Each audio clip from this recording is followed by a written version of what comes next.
My name's Louis Jones, Jr. I'm from Kingston, Tennessee in Roane County. Before that I was from Napa Valley, California. Having been born and raised in California, moved out here about 3 years ago. At the age of 19, I suffered an accident falling off a horse at Wild Horse Valley Ranch in Napa, and I was x-rayed, and my dad being in the military, I went to see an Air Force doctor at Travis Air Force Base, and they x-rayed me, and they said, well, you've cracked your tailbone, but while we've seen the x-ray, you have what's called a spondylolisthesis at the L5 vertebrae. I said, what's that mean? They said that means there's some bones that are actually some bone structure that's missing off the back of the vertebrae that's not keeping it not keeping it stationary. It's able to slide forwards if it's under tension or pressure. So you need to really be aware of the muscles in your abdomen, always keep those tight, and it's very likely this may give you trouble in later years. This was told me in 1975 at the age of 19. And sure enough, periods in my life, whether I was picking up an outboard motor maybe or a tissue paper, wouldn't really matter.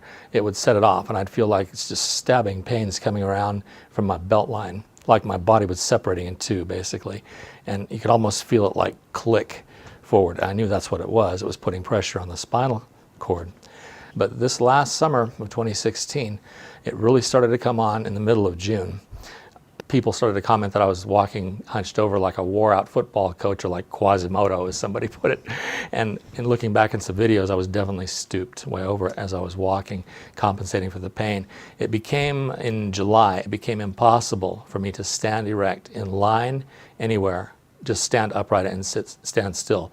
I could walk forward, and I didn't realize it, but when I would go to the grocery store, I was using a shopping cart, or buggy as they're called down here, as a walker almost. I would go for the shopping carts and use them for a walker, but I wasn't really cognitively aware of that. By August 15th, I could almost barely walk. The pain was so bad.